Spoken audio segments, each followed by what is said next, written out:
Witness testimony is underway in Hunter Biden's federal gun trial in Wilmington, Delaware. And this is the first time the child of a sitting president has gone on trial.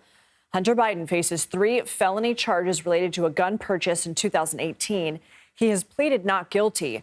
CBS News congressional correspondent Scott MacFarlane is following this case for us from the courthouse in Wilmington, Delaware. Scott, the first witness has taken the stand. What can you tell us about this person and who else we're expecting to hear from in this case? She's an FBI special agent named Erica Jensen. According to the Department of Justice and their opening statements this morning, Special Agent Jensen is going to walk this jury through Hunter Biden's own words, his text messages from 2018, and what he wrote about himself in his memoirs. The special counsel prosecuting this case, Lindsay, believes they're going to use Hunter Biden's words against him throughout this case. They've alleged that he made false statements when buying a gun in 2018 by not noting that he was a drug user or drug addict. And they've alleged he unlawfully possessed the gun while being a drug user or drug addict. And they say they're going to show how Hunter Biden acknowledged as much, that he was addicted to drugs at the very time that gun purchase happened. After the special agent testifies, potentially before the end of this day or early tomorrow, it'll be Hunter Biden's ex-wife. Then another woman with whom he had a romantic relationship in 2018, and then a third woman, his brother Beau Biden's widow, Hallie Biden, all of whom are expected to testify about Hunter Biden's addiction during those pivotal months, Lindsay, when he bought the gun. So what did we hear in terms of opening statements? I mean, do we get any signal as to what each side's strategy is going to be?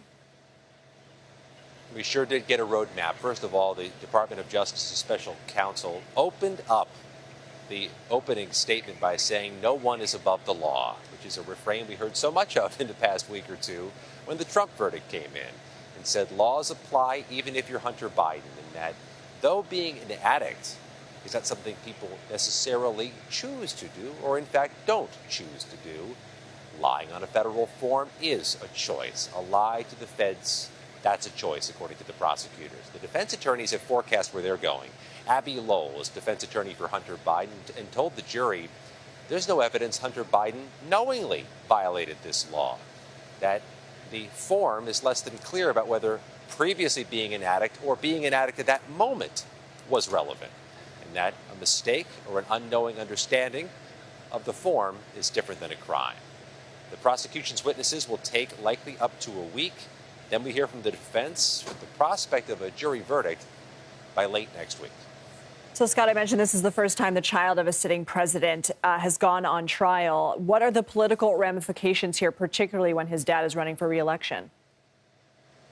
It certainly is not happening in a vacuum. The first presidential debate is about 3 weeks away, and Hunter Biden has been a subject of conversation on Capitol Hill for the past 2 years. Republicans have been targeting him with their investigations, and today we're criticizing Hunter Biden again for being the subject of a criminal trial for allegedly committing a crime.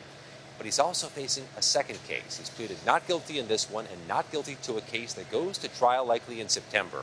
A tax case from the same prosecutor in California.